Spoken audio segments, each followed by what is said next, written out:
વિદ્યાર્થીઓ અને વાલીઓ, એમસીસીની વેબસાઇટ અપડેટ થઈ ગઈ અને ત્યાં ફર્સ્ટ રાઉન્ડની ઇન્ફોર્મેશન આવી ગઈ, ઇન્ફોર્મેશન બુલેટિન આવી ગયું અને એમસીસીનો ઓલ ઇન્ડિયા કોટા અને ડીમ યુનિવર્સિટીનો કાર્યક્રમ જાહેર થઈ ગયો.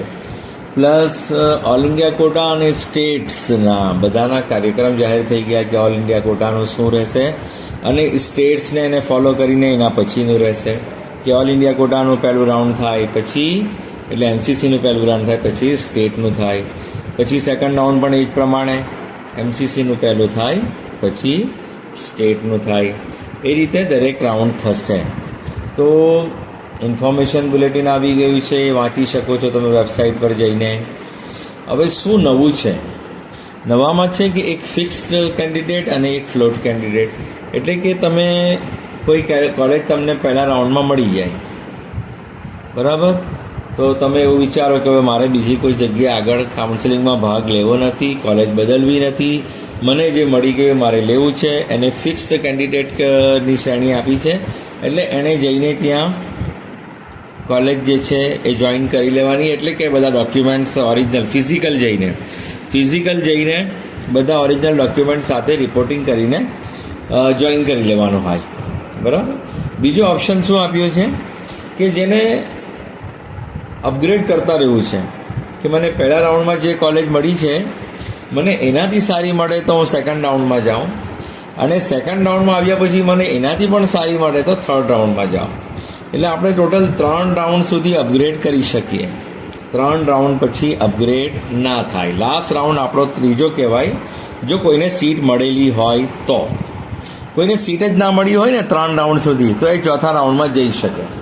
એ સ્ટે વેકેન્સી રાઉન્ડ જે ચોથો રાઉન્ડ હોય એમાં જઈ શકે. કોણ? જેની પાસે 3 રાઉન્ડમાં એક પણ સીટ હાથમાં ના હોય, મળી જ ના હોય, અથવા મળી હોય અને છોડી દીધી હોય. ક્યાં? પહેલાં કે બીજા રાઉન્ડમાં. ત્રીજા રાઉન્ડમાં આવ્યા પછી તમે સીટ છોડી શકતા નથી. ત્રીજા રાઉન્ડમાં આવ્યા પછી સીટ કેન્સલ કરી શકતા નથી. ત્રીજા રાઉન્ડમાં આવ્યા પછી તમારે સીટ લેવી જ પડે અને આગળના રાઉન્ડમાં તમે ના જઈ શકો. ને જો તમે સીટ છોડી દો તો તમે ફર્ધર કાઉન્સેલિંગમાં પાર્ટિસિપેટ ના કરી શકો અને તમારા ફોરફિટ થઈ જાય પૈસા. ત્રીજા રાઉન્ડમાં સીટ મળે અને છોડી દો, પહેલી વાત તો છોડાય નહીં, તમારે ફિક્સ કરવાની છે, પણ તમે એને કન્ફર્મ ના કરો ને એને જવા દો તો કાઉન્સેલિંગમાં ફર્ધર કોઈ પણ રાઉન્ડમાં તમે ભાગ લઈ શકો નહીં. ન તો એમસીસીના ચોથા રાઉન્ડમાં, ન તો કોઈ પણ સ્ટેટના ચોથા રાઉન્ડમાં. અને બધાનો ડેટા શેર કરવામાં આવશે. એમસીસીને જેને મળી જાય, જેને એડમિશન મળી જાય છે એ સ્ટેટને શેર કરવામાં આવે તો સ્ટેટ જે છે ત્રીજા રાઉન્ડ પછી બધાના નામ કમી કરી દેશે. એટલે ત્રીજા રાઉન્ડમાં જેનું નામ આવી ગયું એ સીટ કન્ફર્મ કરે કે ના કરે, ચોથા રાઉન્ડ માટે કોઈ પણ સ્ટેટમાં ઇલિજિબલ ના હોય. તો આપણે વાત કરતા હતા ફ્લોટિંગવાળી કે એક તો ફિક્સ છે કે જેને મળી ગયું એને ફિક્સ કરી લેવાનું, પછી બીજા ત્રીજા ચોથામાં એને જવું જ નથી તો એણે જવું પડશે જે તે કોલેજમાં એડમિશન મળ્યું હોય અને બધા ઓરિજિનલ ડોક્યુમેન્ટ્સ આપીને એ જોઈન કરવાનું હોય. બીજું ઓપ્શન જે હતું ફ્લોટિંગવાળું કે આપણે તો ટ્રાય કરવી છે કે પહેલા રાઉન્ડમાં જે મળે એનાથી સારી બીજામાં જોઈએ, બીજામાંથી ત્રીજામાં જોઈએ કે 3 સુધી જઈ શકીએ. એને ફ્લોટિંગ કેન્ડિડેટ કહેવાય છે. તો એને શું છે, જાતે ત્યાં કોલેજમાં જવાની જરૂર નથી. માની લો પહેલા રાઉન્ડમાં સીટ મળી અને પછી એને એવું છે કે નહીં મારે તો અપગ્રેડ કરવી છે, તો એને કોલેજમાં જઈને કન્ફર્મ કરવાની જરૂર નથી. ઓનલાઈન જ એને કહેવું પડશે કે મારે અપગ્રેડ કરવું છે, તો હું ફ્લોટિંગ કેન્ડિડેટ છું, મતલબ કે મારે અપગ્રેડ કરવું છે અને જેટલા પણ એના ઓરિજિનલ ડોક્યુમેન્ટ હોય એ ઓનલાઈન તમારે સબમિટ કરવાના રહેશે. એમસીસીની પોર્ટલ પર ઓપ્શન હોય તો એમસીસી પર, અને જે કોલેજમાં એડમિશન મળ્યું હોય તે કોલેજની વેબસાઇટ પર એના પોર્ટલ તમારે બધા ડોક્યુમેન્ટ્સ જે માંગ્યા હોય આપણા એડમિશનના એ બધા ત્યાં અપલોડ કરવાના રહેશે. કોલેજવાળા તમારા ડોક્યુમેન્ટ્સ ચેક કરશે અને જોયા પછી વેરીફાઈડ કરીને તમને મેસેજ આવશે કે ભાઈ હા વેરીફાઈ થઈ ગયા છે, તમારું એડમિશન થઈ ગયું છે અને અપગ્રેડવાળું ઓપ્શન તમારું સિલેક્ટ થઈ ગયું છે. તો પછી તમે બીજા રાઉન્ડમાં જઈ શકો. બીજા રાઉન્ડમાં તમને સીટ મળે તો તમારે એ કોલેજમાં જવાની જરૂર નથી. હા, બીજા રાઉન્ડમાં સીટ મળે તો 2 કન્ડિશન આવી જાય કે તમને એ સીટ લઈ લેવી છે ને ત્રીજામાં નથી જવું તો તમારે એ કોલેજમાં જતા રહેવું પડે અને બીજા રાઉન્ડની કોલેજમાં બધા ઓરિજિનલ ડોક્યુમેન્ટ સબમિટ કરીને તમારે જોઈનિંગ કરી લેવાની હોય. પણ જો તમારે બીજા રાઉન્ડ પછી પણ ત્રીજામાં જવું હોય તો પછી તમારે બીજા રાઉન્ડમાં જે મળેલી કોલેજ છે ત્યાં જવાની જરૂર નથી. ઓનલાઈન જ તમારે બધા ડોક્યુમેન્ટ્સ અપલોડ કરવાના છે. જે તે કોલેજમાં એડમિશન મળ્યું હોય ત્યાં તમારે ડોક્યુમેન્ટ અપલોડ કરવાના અને વિલિંગનેસ આપવાનું કે મારે ત્રીજા રાઉન્ડમાં જવું છે. સમજી ગયા? એટલે જ્યાં પણ તમારે તમારું ડેસ્ટિનેશન આવી જાય કે મારે આ કોલેજમાં એડમિશન મળ્યું છે, મારું ફાઇનલ છે, હવે આગળ નથી જવું, તો તમારે તે કોલેજમાં જઈને ઓરિજિનલ ડોક્યુમેન્ટ જમા કરાવવા પડે.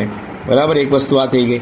પણ જેને પહેલા રાઉન્ડ પછી બીજામાં જવું છે, બીજાથી ત્રીજામાં જવું છે, તો એને 2 રાઉન્ડ સુધી કંઈ કરવું ના પડે. પહેલા રાઉન્ડમાં બી કોલેજ ના જવું પડે, ઓનલાઈન જ ફોર્મેલિટી પૂરી કરવાની, બીજા રાઉન્ડમાં પણ ફોર્મેલિટી પૂરી કરવાની, પણ ત્રીજા રાઉન્ડમાં તો જવા સિવાય છૂટકો જ નથી. ત્રીજામાં તો એને કોલેજમાં જવું જ પડશે અને બધા ડોક્યુમેન્ટ્સ આપીને પોતાનું એડમિશન કન્ફર્મ કરવાનું રહેશે. સમજી ગયા? આટલો ફરક છે કે તમારે સીટ કન્ફર્મ કરવી હોય તો જ તમારે કોલેજમાં જવાનું, અને તમારે કન્ફર્મ ના કરવી હોય અને બીજા અને ત્રીજા રાઉન્ડમાં જવું હોય તો તમારે ઓનલાઈન જ ફક્ત ડોક્યુમેન્ટ અપલોડ કરવાના હોય છે કોલેજની વેબસાઇટ પર, અને એમસીસીની પોર્ટલ હોય તો એમસીસીની પોર્ટલ પર પણ કરવાનું. વિલિંગનેસ આપવાનું રહેશે આગલા રાઉન્ડમાં જવા માટે. આ એક ઇઝીનેસ કર્યું છે સ્ટુડન્ટ્સ માટે. અને પહેલાં શું હતું કે એક રાઉન્ડમાં કોલેજ મળી, પછી બીજામાં મળે તો પહેલી રાઉન્ડમાં કોલેજમાં તમે ડોક્યુમેન્ટ જમા કરાવ્યા હોય તે ત્યાંથી કેન્સલ કરીને ડોક્યુમેન્ટ લાવવાના, પછી બીજા રાઉન્ડની કોલેજમાં જમા કરાવવાના, પછી બીજા રાઉન્ડમાં જમા કરાવ્યા પછી તમને ત્રીજા રાઉન્ડમાં કોલેજ મળે તો બીજા રાઉન્ડમાં જઈને પાછા પહેલાં એ કોલેજમાંથી કાગળિયા લેવાના તમારા બધા, પછી ત્રીજા રાઉન્ડમાં જવાના. ને એક સિટી એક સ્ટેટ બદલાઈ જતા હોય, અમુક વખત 2-2, 3-3, 5-5 સ્ટેટ ક્રોસ કરીને જવું પડતું હોય, એટલે દૂર દૂર ઠેકાણે એડમિશન મળતું હોય, તો ત્યારે દરેક કોલેજમાં જવા માટે એને એક જગ્યાથી ડોક્યુમેન્ટ કેન્સલ કરીને બીજામાં જવાનું, બીજામાં મળે તો ત્યાં ત્રીજામાં મળે તો બીજામાં આપણે જમા કર્યા હોય તો ત્યાંથી લઈને ત્રીજામાં જવાનું. કે એ બધા પ્રોબ્લેમના કારણે એમને આ એક ઇઝી શેડ્યુલ આપ્યું છે કે તમે ફ્લોટિંગ કેન્ડિડેટ તરીકે પણ જોડાઈ શકો છો અને તમે છેલ્લા રાઉન્ડમાં, ત્રીજા રાઉન્ડમાં તમે બધા ડોક્યુમેન્ટ્સ જમા કરાવીને ફિઝિકલ હાજર રહી શકો છો.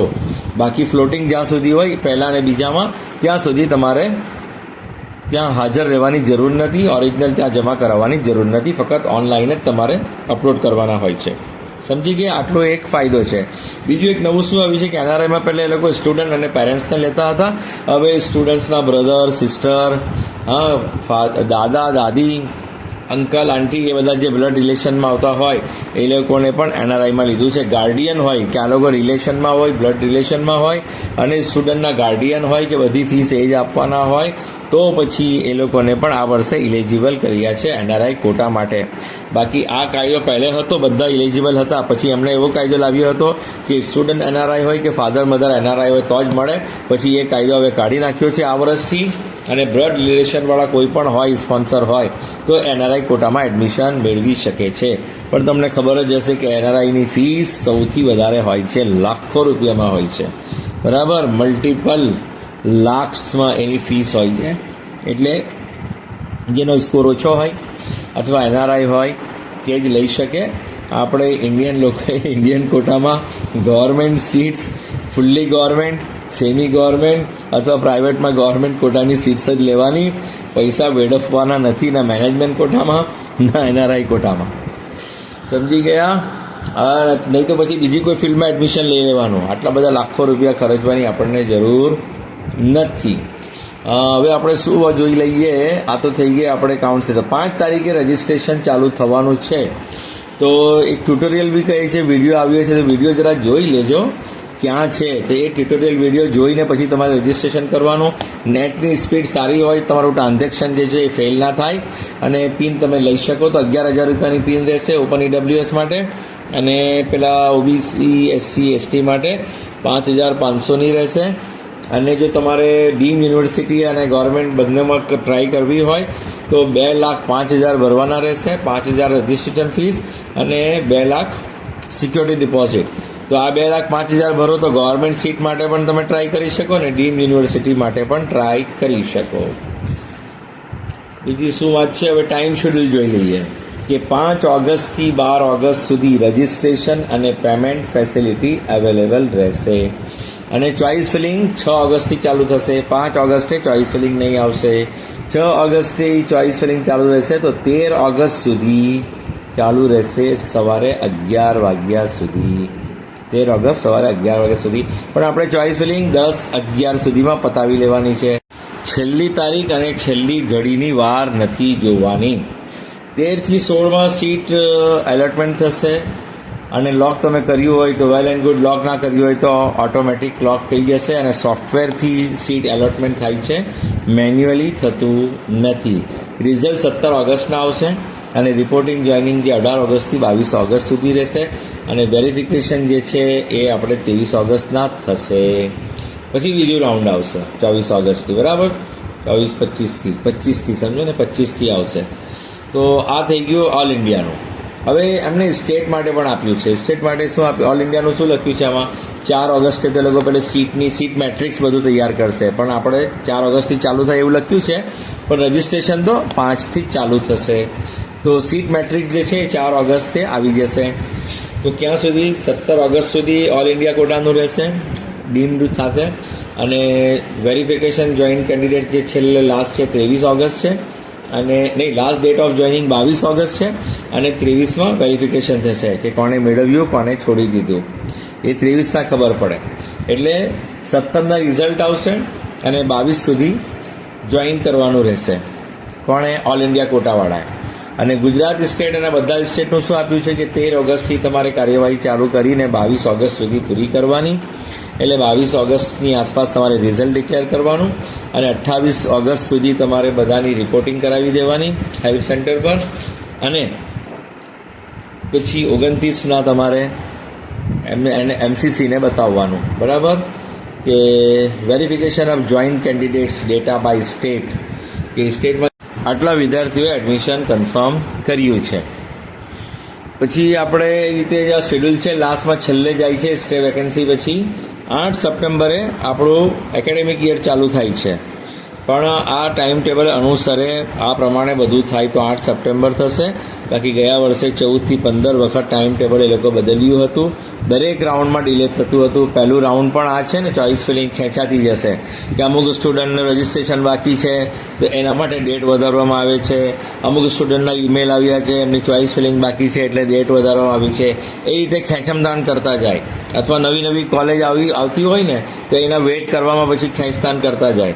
એટલે દરેક રાઉન્ડ ગયા વર્ષે લેટ થયું હતું, અને લેટ એટલે ઘણું લેટ થયું હતું. 14થી 15 વખત એમસીસીએ આ શેડ્યુલ તમારી સામે દેખાય છે ને એ બદલવું પડ્યું હતું.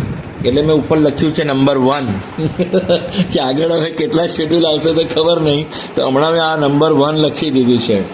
આ ચેનલ સાથે જોડાયેલા રહેજો, જેથી જે પણ કંઈ માહિતી આવે તમને સમયસર મળતી રહે.